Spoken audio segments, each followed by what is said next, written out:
In this video, I'm going to go over the solution for the heart disease case study, predicting heart disease. So first of all, I brought the data as every operation we do. Typically, you examine the data to see what kind of attributes you have by looking at the statistics. In this data, let me just organize it. So we have numerical attributes, about 1, 2, 3, 4, 5, 6, 7 attributes that are numerical. And then we have nominal attributes, 5 of them. So typically when you look at the stats, you can see the distribution, you can see if it's numerical, you can see the distribution, you can see the minimum and max, the average, and the standard deviation for each of those attributes. Okay, now in case that it's nominal, you will see the frequency table. So you see a frequency distribution, for example, in the sex attributes, you will have how many males in this data. So we have 725, as you can see, and with female we have 193. And that's what we have been doing throughout the semester. So typically, whenever you get the data, you need to look at every attribute and start to understand the values of those attributes. Also, if there is missing data, you have to solve the missing data, either to remove the attributes if there are a lot of missing data, or to remove some of those cases that are missing values. In our case here, we don't have any missing data, so that's a good deal for us. Now, our target in this data, we are trying to predict the value of the what is called here the heart disease, which is 1 and 0 in this case. So this is our target value that we are trying to model this data we have based on the information we have from those patients, which we have about data should be able to know about 918 patients. This data was 12 attributes. Okay, so your goal is to create a predictive model that this predictive model can be used by a physician while is maybe diagnosing a new patient, and see if the values of this new patient that he has match with the majority of this model that can say that highly likely going to predict having a disease or not. So that's the purpose of this case. The purpose of this case is not to look at the data analysis or the explanatory data analysis, which is statistically what you do in your course, in stat courses. Well, this is more about predictive model. You're going to use the data to create a model that is really capable of knowing if the patient have disease or not, have a heart disease or not. So that's the whole idea. Now, it's not wrong if you try to look at every attribute and look at the distributions of the values. That's not wrong. However, again, it's not the purpose of predictive modeling. But like any case, I would go into every attribute, just get sense of the data, what is the meaning of each of those attributes. As I mentioned in this case, that this data has been, we got from Kaggle, okay?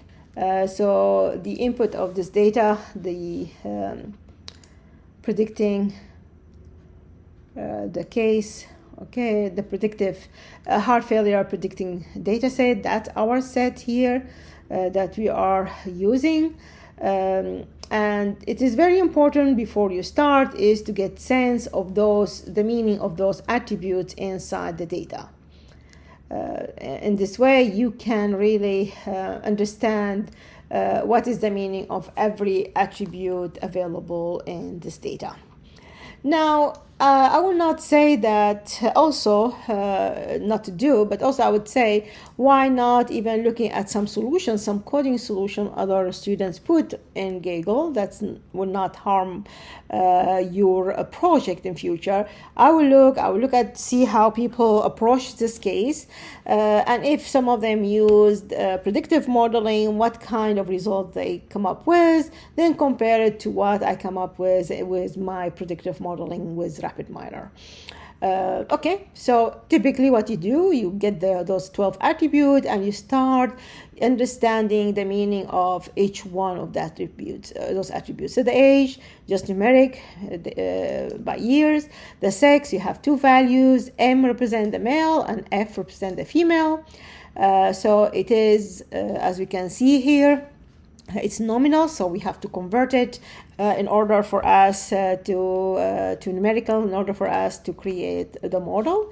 What else? Also, we have the chest pain, and you can see from here, visually much easier to see. You have 4 different values. Now you're asking what is ATA, what is NAP, ASY, TA. Here is the definition of each one of them.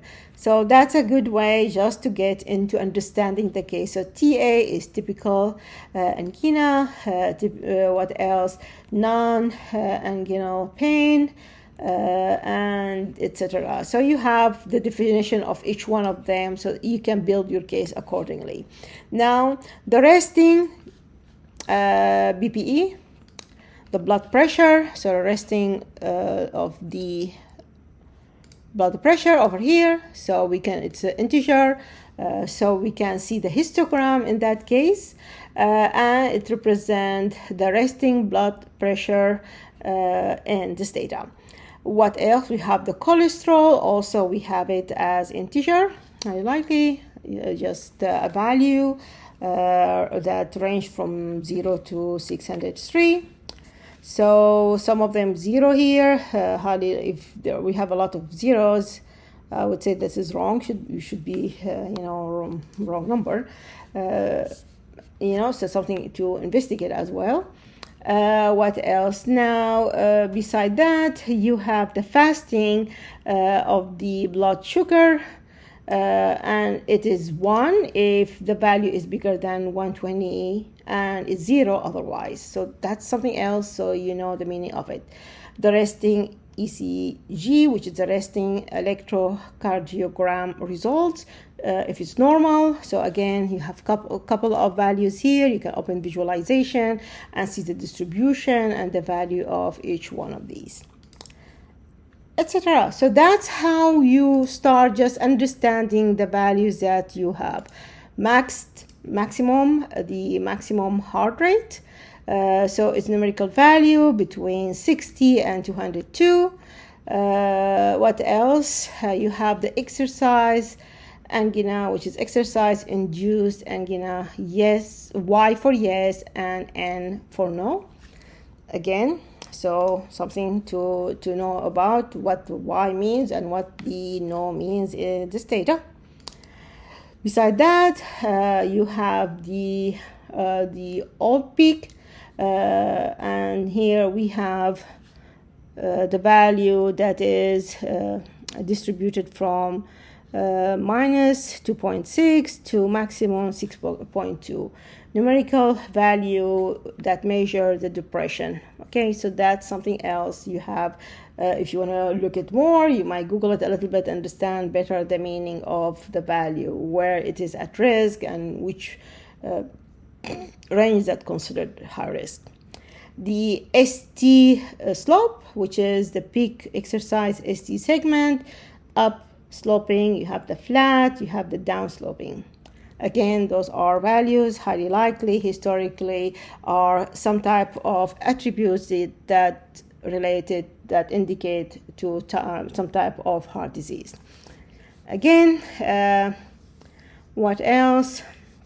We have the values of the heart disease here, which is 1, you have heart disease, 0, you don't have heart disease.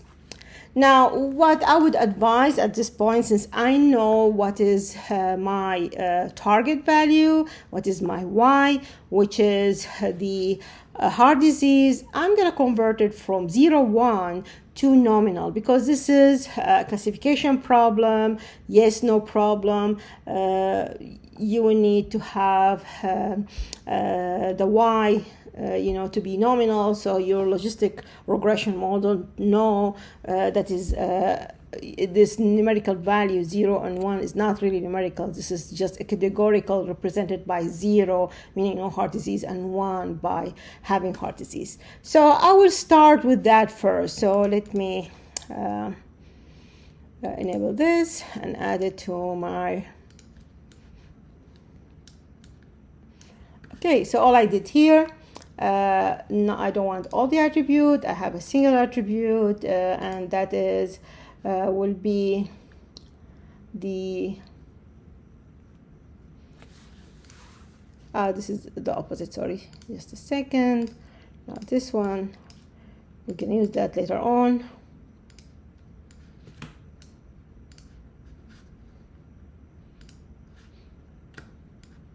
Okay, so this is a single heart disease, and it's gonna have is going to be converted to nominal, and I use a binomial. You can use a nominal, exactly the same. So numerical to binomial, I ran it. So now what we see in this case, now our heart disease, it became false and true. Just give you a better representation of heart disease.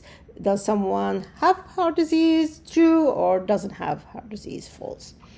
Next, we need to convert those values that we said over here, all these results, all these nominals, we're going to convert them to numerical values so we can deal with them. So in that case, we are going to do that, and this is the subset, and all the ones that over here, we're going to convert them to numerical. And you're gonna use the comparison group, and what I did, I picked from each of these. I found the ones that are, more normal for me, like chest pain type. I picked the TA. Okay, so it was the typical angina. Just you have to remember which one you picked. The exercise, angina N, no. Resting, ACH, normal. The sex, I put my base is male, and the ST slope, I put the flat. Okay, so that's it. You can pick any one you want, but just remember which one you picked. Now, I'm gonna write this results after I transform the data. So this is the transformation part. Also, there is a section in RapidMiner we didn't cover. You can look at some tutorials I'll provide at the end of this course, a site with all the video tutorials how to use it. What's called the Turbo Prep, that allow you to do transformation for your data with some new interface embedded with RapidMiner. So it'd be also handy, instead of you dragging those, will be more automatically used. But in the time being, since you're just learning the concepts, it's better to do it in this way, in my opinion. So I'm gonna just write this data, the same data we got after the transformation of the target to binomial and all the nominals to numerical, into an Excel file. Okay, so I'm gonna use a second output through to the results, and yes, I'm gonna save this one inside the folder. So I have a repository named with this class. That's a location. I called it heart transformed, which is the same data set but transformed. Okay.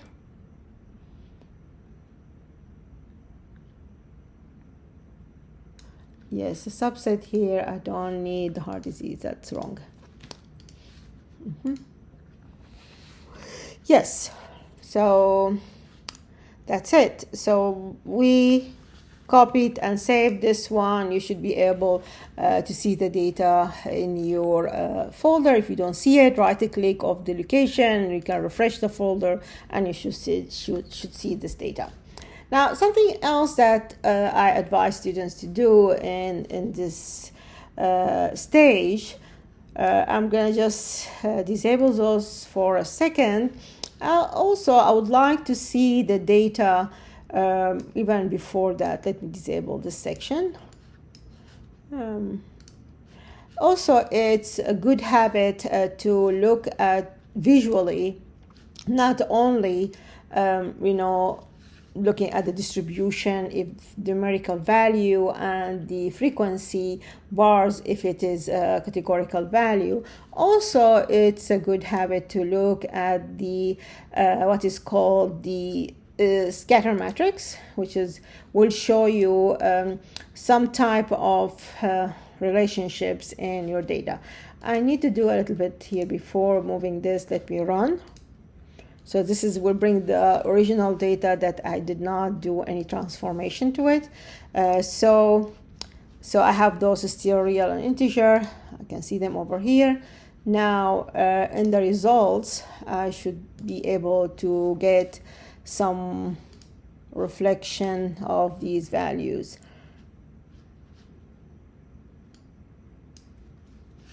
I'm gonna close this for a second and rerun it.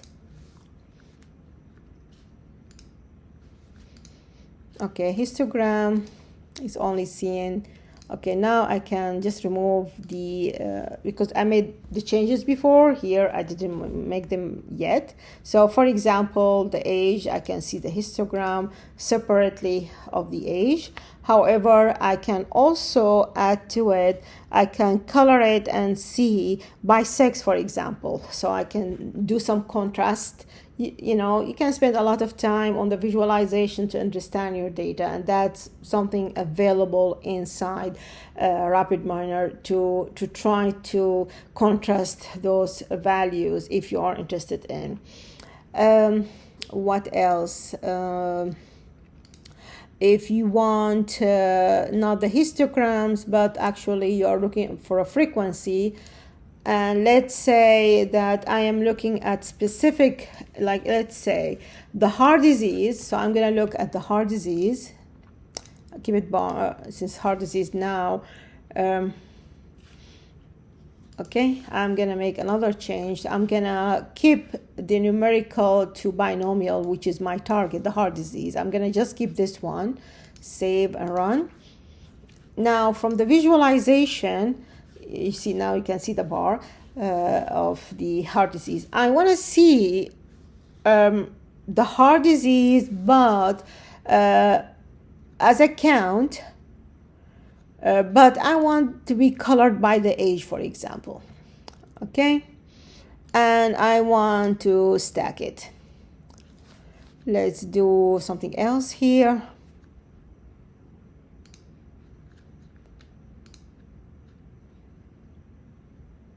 Heart disease, and instead of that I want by sex, and I want to aggregate the data. And as you can see now, so that's a very good representation. I'm looking at the, and if I don't stack the values, no stacking, you can see it separately. So what I'm seeing here, the y-axis is a heart disease and the x-axis also is a heart disease, okay? But this is the count, how many people had heart disease. And now the view, the visual view, the colored view is by another attribute, which is the sex, the male and female. So based on that view, you can see that we had a lot of male having the heart disease more than the female, okay? A lot of male having the heart disease. Now, what else you can look at? The association between the heart disease maybe and the something else, any of those attributes that you wanted to consider. For example, the resting ACG. Again, it goes to the definition here. What is the resting ACG? So this is how you can build your analysis and the explanatory analysis of your data, which is some of the concepts that you learn in your stats. Always you go and look into your data. So that is pre-given again, this is not related to predictive modeling. However, it can help you just to get more, and have more better understanding of your data and what we have here in this data. So all shards that can be generated in other programming languages like Kaggle, it supports creating models using some code in Python or R. And we are not doing this in this course. However, anything you see, and like for example, this case, like I liked one of the solutions here, not this or that.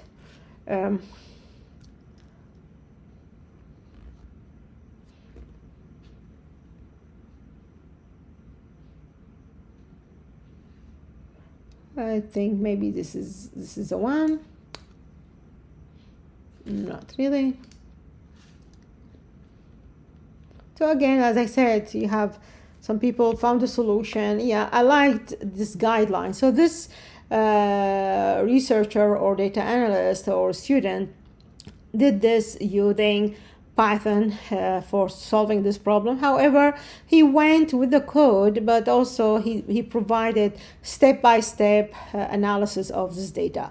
So for example, all this information you can see here, which is every attribute with the summary statistics, you can get it as well. Again, this is a part what is called explanatory data analysis, ADA, which is you see it in your stat and you build the foundation on your statistical models from there. So you can do something similar to this, and find all this data. Like actually, when you look at the results and you look at statistic, we have some similar information here for every attribute. So in the integer, you get the distribution, minimum, max, average, and deviation. However, if you are not satisfied, you want more, there are some external additional operator. You can see you can download a lot of operators from RapidMiner to help you to build even better results. So here is the statistics. So let's see what it's gonna produce. So here it is. It can show you the distribution and all the values and for each attribute individually in a visual look. And you can get much more extensions. If you click on the extension in the marketplace, you can search a lot of, like if you want specific explanatory data analysis, maybe if you click this, maybe not, maybe stats, statistic operations.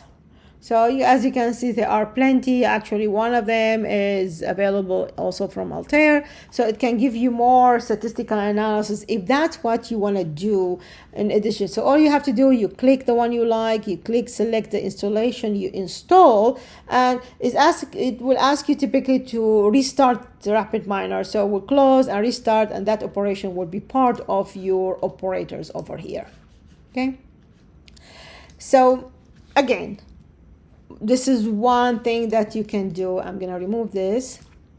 Beside that, also remember that you have the correlation.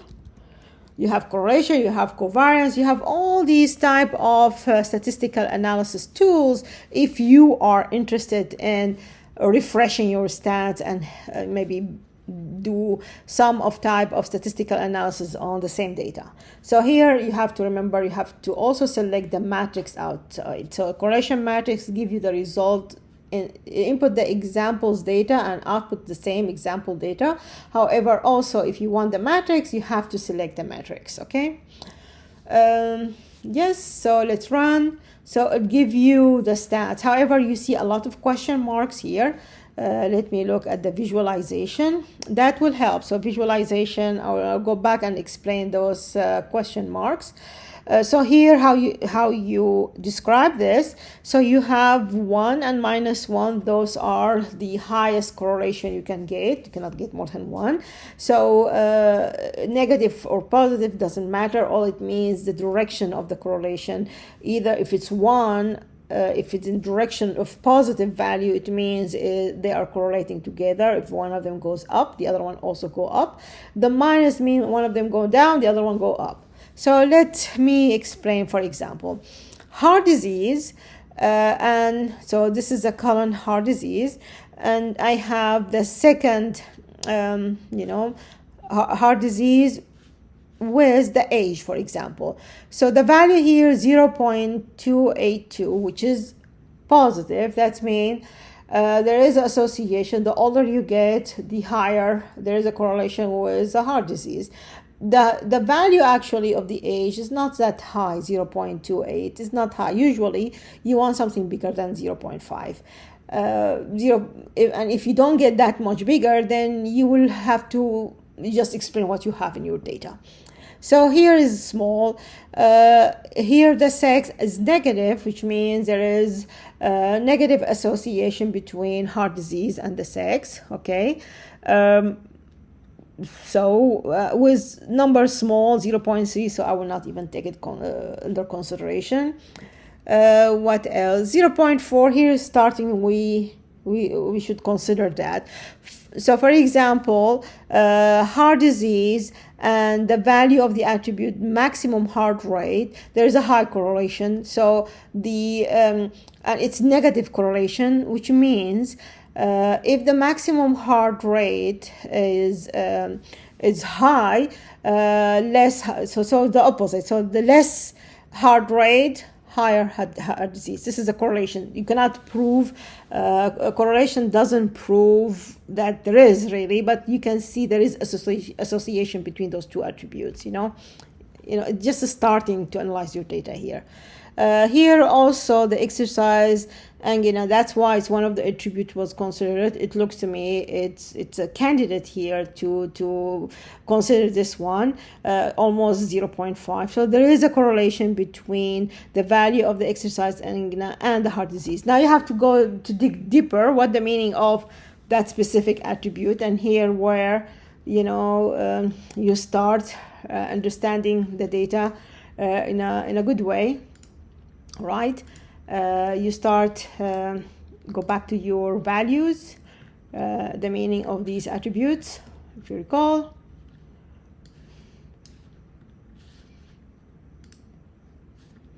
Okay, so yes for the y. If it's yes, that's specific induced angina.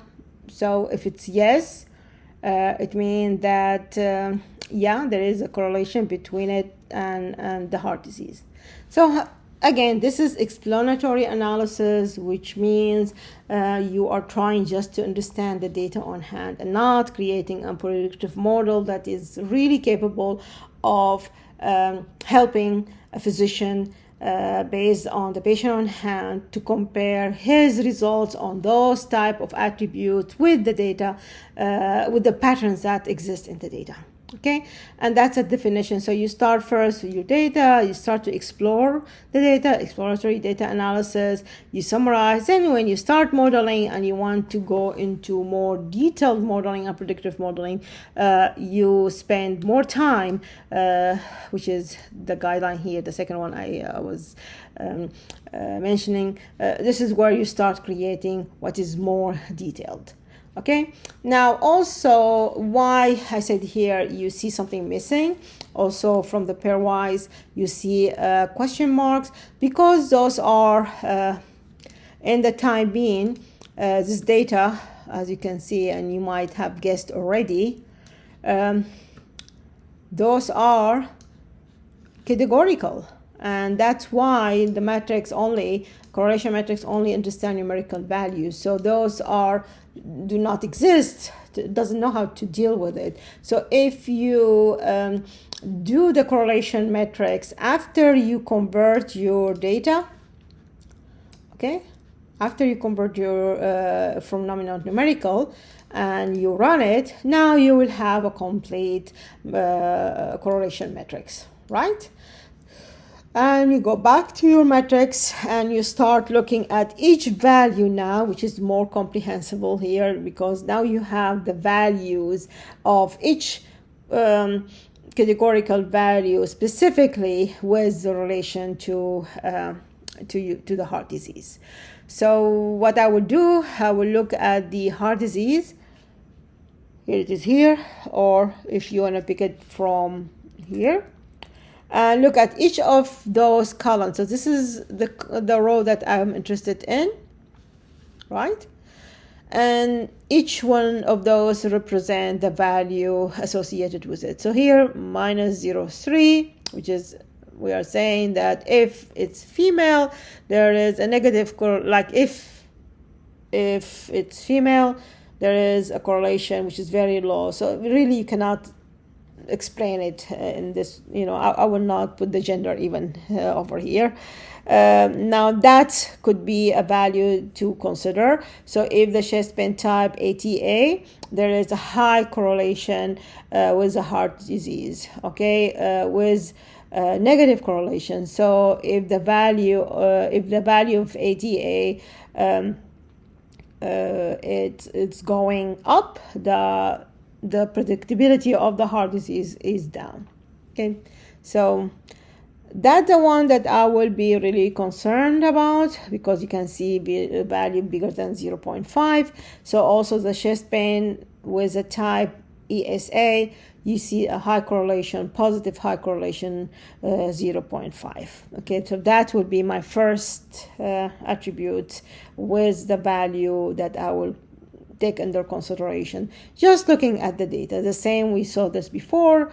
Also the slope, if the slope up, it shows negative correlation with the heart disease, high correlation with it, but in a negative direction.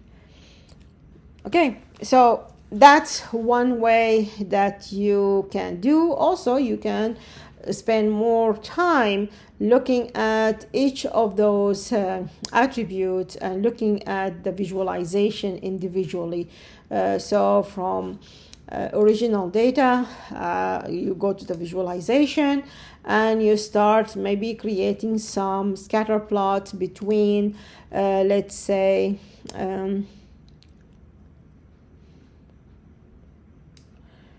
here I will go more. Let's see if I can also get the matrix now here, but not this one.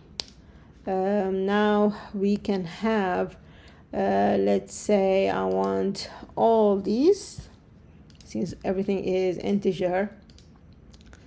And now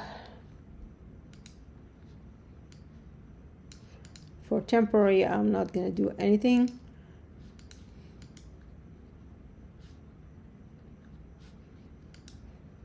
Let me take those that are 1 values and keep the normal numerical values over here. We should start seeing some type of distribution. Okay, you can color it now. So here I'm looking at the distribution metrics of all these attributes that are numerical in my data. I might color it now by the heart disease. Okay, so you can see each one of them, how it looks like. So this is okay, let me minimize a little bit.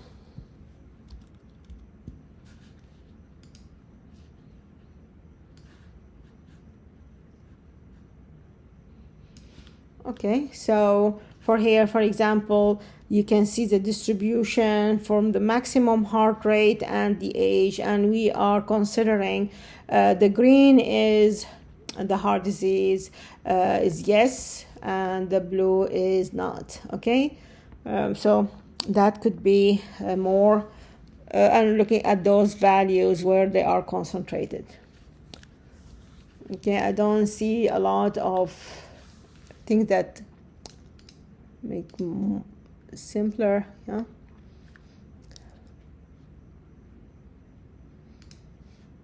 you can have the histograms of all of these attributes over here.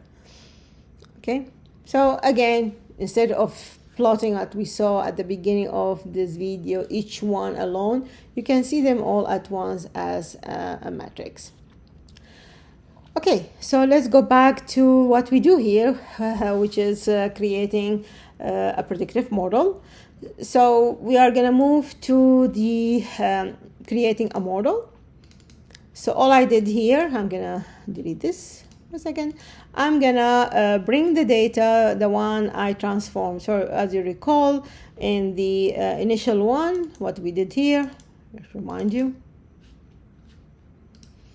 I got the data, converted the target, the heart disease, from numerical to binomial, then convert all the nominal to numerical using a baseline.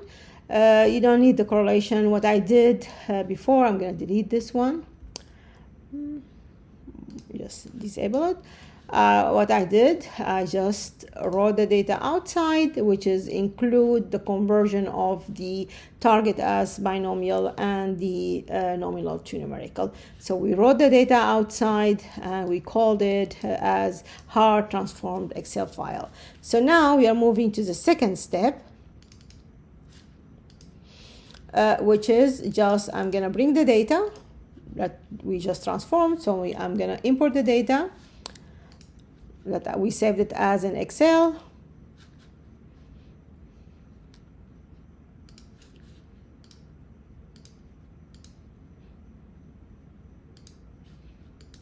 I have done this before. So this is the data that we saw previously. This is our data. All we can see here that everything is numerical, but the heart disease is nominal. Now, what I'm going to do, I'm going to close all the things we did before, this one, and in the design, I'm only going to bring the data, link it, and from here, I'm going to use the auto model. Now, since I did it before, I'm going to walk you through it together. So yeah, this is the data. I'm using this one next. It's a predictive case study. It's not clustering. We're not creating a grouping or segmentation. We're not looking for outliers. We are trying to predict the heart disease of a patient. So this is our column that we're going to use. Next, you see here what we saw when we did the distribution of our data. We have 500 plus true patients and 410 that did not have heart disease. 508 they had heart disease. Which one of those is more important or interest for you? It is the one true. We want to find a model that is capable of finding heart disease. That's most important for us. Okay. I'm leaving those here because sometimes you can have different value of how much important. So in this case, I'm going to leave it as it is. You can map the classes to new value. Like if you don't like the value true, so you can do this instead of false. Having heart disease, not having heart disease. So up to you. But true and false, I think it's well representative of the meaning. Next, now automatically RapidMiner will look at all these attributes and will notice that some of those attributes are not helping in creating the model. So for example, it flagged this specific attributes out and left the rest. So I will leave it as it is. Next, it provides all the models that are available for us. Now, it would be, if you are the type who are really worked on explanatory data analysis and you like to see the interaction between the attributes, that this is very typical things you do when you do ANOVA. You like to create not only to see if the age is important, but age and maybe one of those attributes. So let's say maybe you want to see the interaction between the resting blood pressure and the age, or maybe 3 attributes. So RapidMiner give you this. However, the bad side of this is will take longer time to create the predictive model. So up to you. If you want to leave the computer for half an hour running on its own, based of course on the processor you have and the memory of your computer, you can do it. Okay. So also so you can use what is called automatic feature selection and automatic feature, generation. So we'll automatically find those attributes that are highly likely to be important to be put together. Now, if you had date or text in your data, you might use those. If you have a lot of columns that we have too many values, like if you recall our case of Toyota Corolla, we had a lot of values for the type of the model. So usually that's not helpful, especially when you convert it to numerical. So you have thousands of columns. So typically that option is good to use. Okay.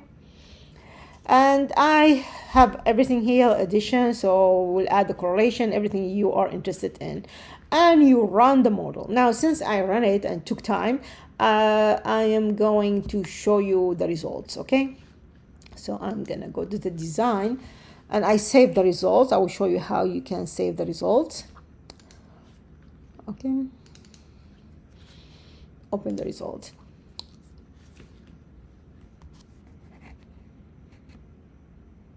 So these are the results after I left it running for a couple of, I bet, I don't remember, 20 minutes maybe on my computer. And what I did after I finished all this, there's an option down here you will see, save the results. I saved the results. When I decided to save the results, it gave me option to name it. So I named it with this name, predicting heart disease _ auto model. And what is spit out is all these type of folders that has inside all the data with the preparation, transformation, and statistics that RapidMiner did on my behalf, and all the correlation also metrics. You can look at it in a second, and all those are the models that are available for us. Okay. And that's it. So when you open, you have to open this auto model, this little alien over here. So when you open it, it allows you to see all the results at once. Okay, so open. Okay, so now how we explain those results. As you recall, in the model evaluation chapter, I have mentioned that you do not rely on one specific metric to say the model is good or not. You need to combine multiple of measurement to justify the selection of your model. So accuracy alone is not enough. Precision or recall, or use ROC, or you look at the lift chart. You have to walk through all the options you have and then to select which ones that you believe that are the best for you. So if you recall in that chapter that you read, we had a couple of options to look at, and I'm gonna look through those with you while looking at the results. Okay, so maybe minimizing this a little bit and giving this one. Okay.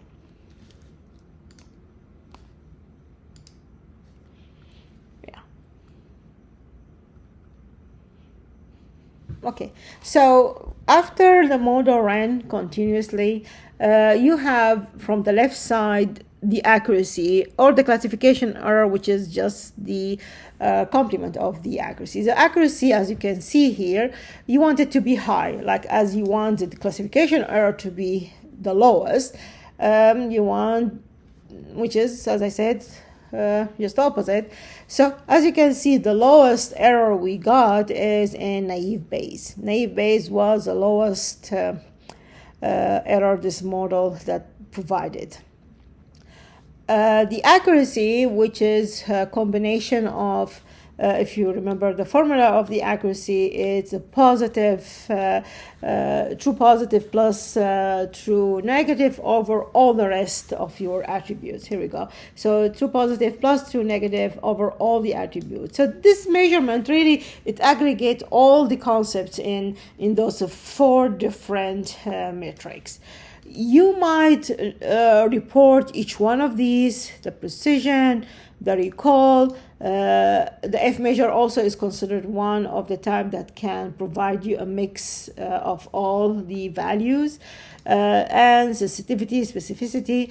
However, if you want a summary of the accuracy of the model, that would be one of the metrics that I would report in my written report. Okay, and I would say the naive Bayes was the best so far. So the naive Bayes, if you look at the description here, it says best performance, best gain, and the fastest total time.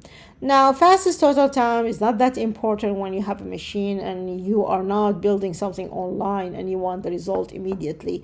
Like you are trying to, for example, someone applying for credit card and automatically you need the result in the store to know if you're going to get them or not. So that's time is important. Where here is not really important. If you want to solve a problem of heart disease, you don't care how much time you spend on the model to be created and to have a more accurate model, right? So that's the idea. So also, since as you can see here, 83.3, that's the highest. Now, I should say also real life situations when you collect data and data is messy most of the time, you don't get high accuracy level. Like you will be happy to get anything higher than 55, 60, 70. I would be super happy that I have a model in that range. You will never get models in 90s and up, so that would be not realistic for you. Now, decision trees are beautiful models because they can explain what's going on in the model. So I always advise, even if you are not happy that much, 78% here, you have about 5% differences, but it's a good option for me to go inside and look at what the model is telling me. So for example, so all these here on the left side, you can see them. So you can start first, we have the overview. So now we know the right side is just the runtime, how much time it took to run these. As I said, since you are not doing online scoring models, so I will ignore that part on the right and I will concentrate on the left. The left part, which is any of these that you want to explain. Okay. Now, ROC is really important to compare the models, but sometimes because computers are getting more sophisticated and models are iterating 100,000 of times. We saw here in this overview, I have about, it was created about 50,000 models. This project, when I run it with these combinations, so I had 50,000 different models, and finally those are the best iteration of each models were the one we are seeing here. So a lot of iteration, a lot of models, so it's getting better and better. So the ROC, it's very difficult to read here, and some of you made that comment, and I totally understand. But for example, if you look at this one here, is a really bad one, and sometimes because the colors are so close, you cannot even know which one is doing better than the other. And again, I gave some rule of thumbs in the ROC to know which one is the best. If you recall, if your data is small, you would try to find a model that really perform well at the beginning of the ROC, like the first 10%, like this area is the highest. Or if you want all your model data to be considered, so you will look at a model that maybe didn't perform well at the beginning, but at the end really performed well. So you have that handout in your chapter, one of those chapters that I explained to you, where I summarize, what we learned in this course. So something else, in overview, you also have the area under the curve. So the area under the curve represents the value, how much this under this curve, this area here. Like if I'm gonna dash this area here, this is what you count. You want this one to be the biggest, okay? So for me, let us follow the green one, as you can see here, which represent the generalized linear model. It has a big value, this light green, in comparison to the medium dark green. So the area from this curve is all this from here, all these over here, all this area, including that part. So this is the area under curve. So that will give you really good understanding how much closer to 1, right? So I would take this. So if you cannot really see which one is the best here, I will look at the area under the curve as a value available for me, okay? And as you can see here, generalized linear model, as we saw in the view there, almost 0.912. It's the highest. Although, so this is, if you just pause on it, it tells you this is the best performance. However, over here, it's, it gives you the confusion matrix, it gives you everything. So if you are more happy, to look at these values and to see which one is better, that's one way to do it. Okay, so go back to the overview. The generalized linear model give the highest under the curve. However, so if I go back to this accuracy, which is a combination of multiple, the true positive and the true negative, higher percentage as a sum, like the model that the best in knowing which ones are the true positive and which one are the true negative in comparison to making mistakes, the highest came up is a naive Bayes, okay? Right? So now because I didn't teach you naive Bayes, so I will go to the decision tree, which is really easy to understand, and then we'll jump to the naive Bayes. How about that? And before that, so we explain those two, I have to explain here under the general, because you can look at the statistics that I showed you before. So yes, you can look at all these values that we saw, you can generate it and you can see them here and take screenshot and put them in your report as explanatory data analysis from the beginning. Also, you can look at what is called weight by correlation, which means which one of those attributes were the most important and the highest correlated with the with your target, with the health disease value. So here you can see the highest weight is a ST slope with a value equal up, and then we go lower. I would say those top ones are the one to consider the most, maybe pick 3, 4 and say those are who know about talking about correlation matrices and looking then at ANOVA. Those are the people who would like to look at those values and look at values that are familiar with when you are doing your stats. Okay, the correlation matrix that we generated alone also is available for you here to copy and to look and to analyze. The darker the color, the higher the value. This is how you look at it. Now, so let us look at the decision tree and what decision tree this model tells us. Now, here, actually, in the decision tree that we see here, it's a really simple decision tree. I'm disappointed. So only it shows that it's really one attribute out of all those that this data has is important according to this model over here. So it picked the ST slope, and it found if the value of it is, if it's upsloping, it's really, if it's a value is less than 0.5, which means actually, so this is the range, either it's gonna high or lower. So if it's the value, if it's less than or equal half, if that's true, so most of the people who ended up having heart disease with that specific test. And you can see here number of the items. So if you recall, we had about 900 plus patients, about here a ratio that ended up in that specific distribution. 241 were true in this specific node.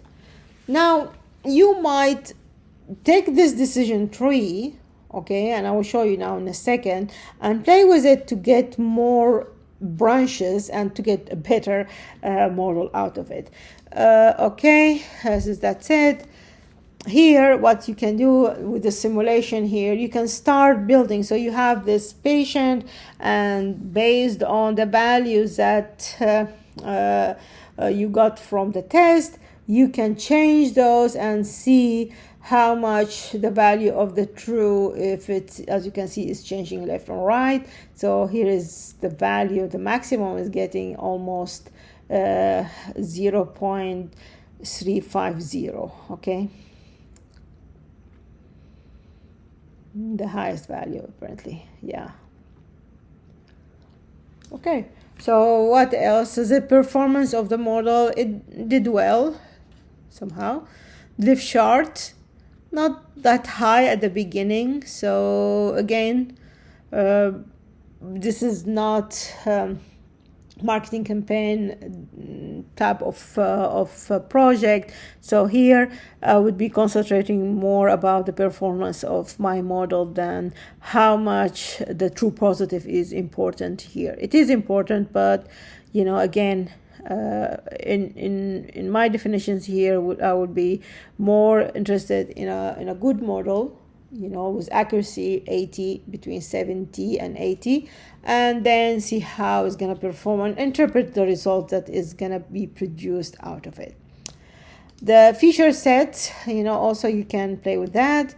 Predictions, so now you have an attribute that can predict for you the heart disease values. Okay, so let me the true, so you can see how well the model, as you can see with high confidence here of the true, how well the model did. You know, it did really well here finding the exact results of the original data.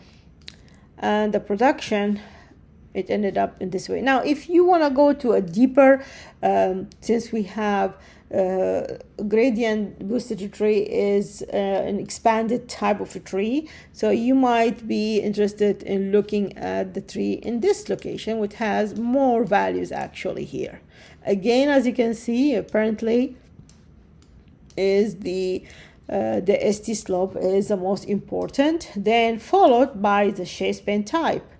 And yeah, that's what we are seeing here. So if it's up and with a value bigger than 0.5, and also if the Chastain type ASY, which is, you remember from here, the Chastain ASY, which is asymptomatic. Okay, asymptomatic.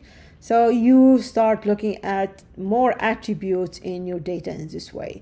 Now, those trees are, you're going to see a lot of trees generated, but again, the summary would be your original model, you know. So, and you can play more in those to see. So it builds iterated of hundreds here, 150 trees until it finds the most balanced data. Again, we are not looking at specific correlation or association or creating ANOVA here. We are trying to find a model that is capable in future to find, you know, if the person is going to predict if the person is going to have heart failure. So that's the purpose of this model. Okay.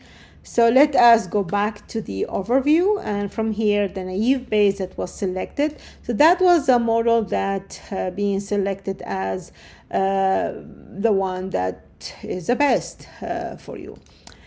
So for each one of these is creating, this is again going to naive Bayes and how the model is working. So the weights here are important. So as you can see here, there are the association that I was talking about. So the old peak in this model, you know, it has highest weight in this model. Then the exercise angina equal Y, it was yes, so also it was important. Just Chastain ASY, which we saw it in other model, also was important here. Now both cholesterol and the resting, the blood pressure, so this is association, two attributes together also are important. And then we see here the absolute value of resting ECG if it's equal to ST, and also if the sex is female, also it has some small value, but also it was indicated, etc. Again, we are not looking at the specific, keep emphasizing this. We are trying to find and explain the predictive model and the capability of that predictive model. The performance here, as we can see, is much higher. All the aspects here, so of course, classification is the least in this model, and everything else is higher. And here are the values. The model was able to find 121 from true positive people who had heart disease, and predicted the model that they're gonna have heart failure correctly. It missed 25. However, true false also was able to predict those who did not have 98 and missed 19. Okay. So this is a good model in general. What else? You might also think about going into more different models. We didn't look, just a second, Naive, we didn't look at the lift chart. So the lift chart is much better here. Again, so that means the model is capable of finding the true positive, those people who will really at high risk of getting heart disease, was almost for the first 10% of the population in this data, which means we have, let's say we have 1,000, so 100, all the 100 who are true positive having heart failure, we were able to get 95 out of them. So this is how good the model. Now the second 100, we were able to get 89, etc. Okay. Finally, will converge to all of them, but this model is much better if we compare it as we looked at the decision tree to this one. All right. Again, we didn't care that much about the lift chart in this case, but again, it gives you some explanation why that model worked better than had higher accuracy than the decision tree, why the naive Bayes had better result. So I will go back to the design, and from here I might start now. Like, you write your report, you write the results, you write your explanations, and from here you might consider going into, as I said before, you can do the decision tree here and look at the actual model within it. This is the score of the model and the process. Let's see the process. Yes, save the changes. So you can look at that, and from here you might look at automatic transformation, create the prediction. I'm gonna go inside this, and you might prediction. You might go inside the model. See, applying the model. So you might wanna just try to, tweak the model a little bit. I don't see it really clear in that specific data. Here is the scoring. Load the missing, applying encoding.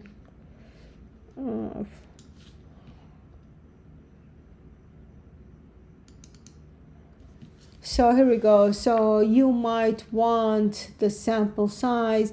You want only 3 attributes. You might here want to say, I want maybe 7 attributes in it. So you will build a bigger tree with more branches in it, and you can run it individually. So let us see what will do that. So separate. So if I did that, and now let's go to the process, save changes, let's run. It takes some time. So it's running only now the decision tree model for us in this way.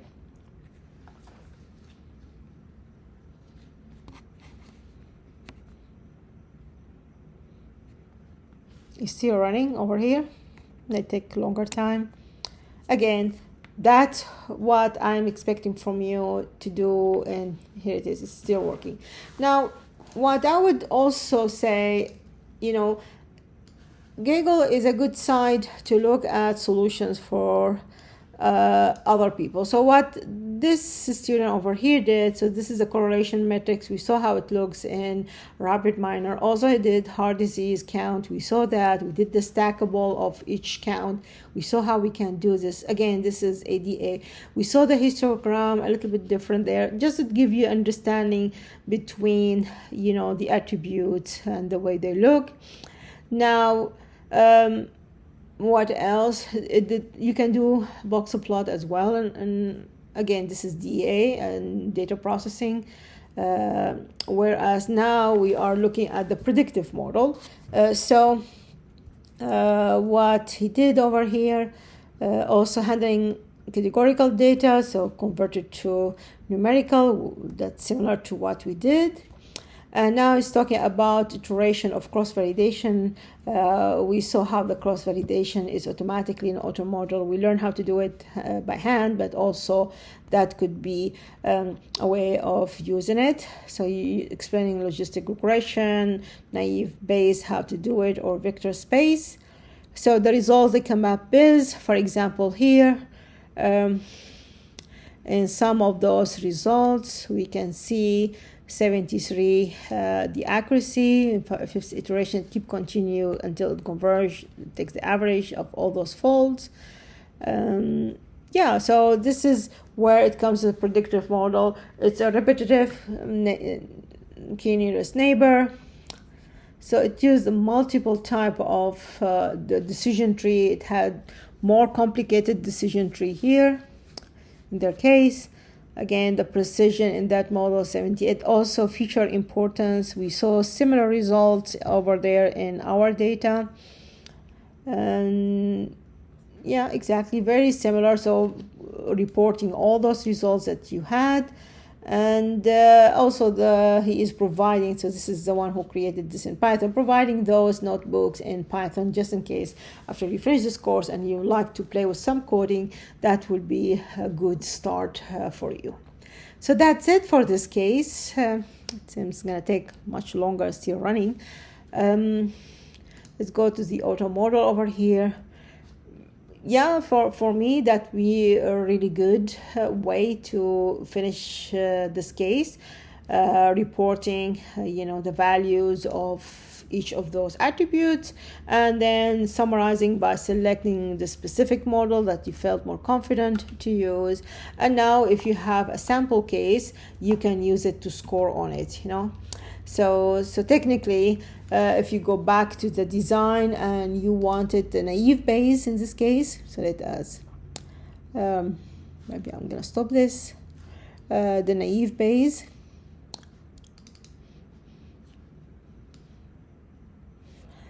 Each one of these is giving you even the data.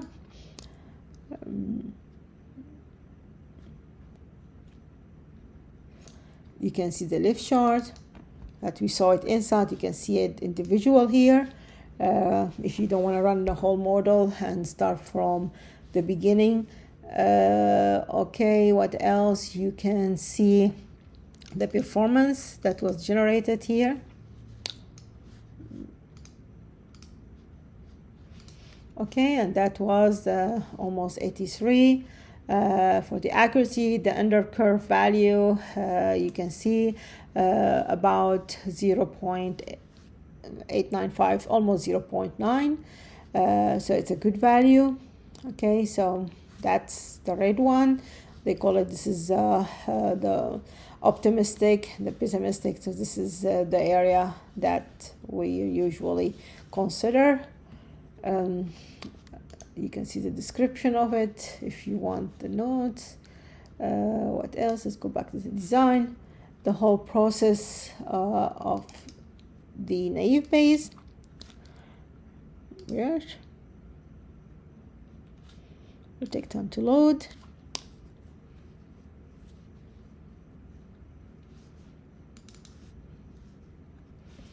Okay, so if you want to understand more what's happening, it's explaining some basic pre-processing. It load the data, it created some type of validation, basic selection or feature selection, it transforming the data. You have the automatic selection of the data, then creating prediction, creating model simulation, etc. So you can run it individually.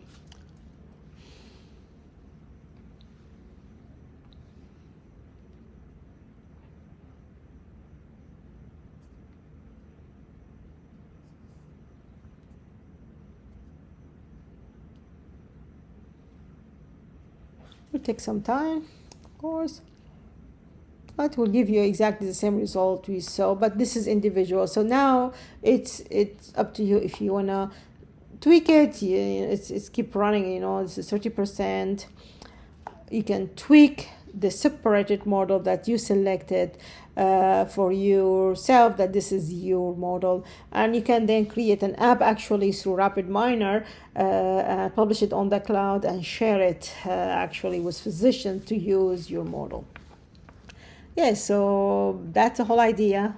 So technically they will have to go to, for example, if you pick the naive where it says the simulator, okay, so from here again, so the physician has the values of each of those parameters. So based on these values, we will know the percentage of, so tweaking those numbers here, playing with those values, okay, minimizing, maximizing, whatever those values impacting, how much is chances that the person will have harder problems or not. So a simulation type. So that's it, I would say, for here. Although we are keeping this running, will take maybe another 10-20 minutes, specifically because I added a lot of interactions in the data. Yeah. So anyhow, that's it. I hope that explained to you how to look at the case, and before you doing your final project, maybe this would be helpful for you to think about your data, to think about what you see at Gaggle, help you around with some results some other people come up with, and and work through it. Okay. Good luck.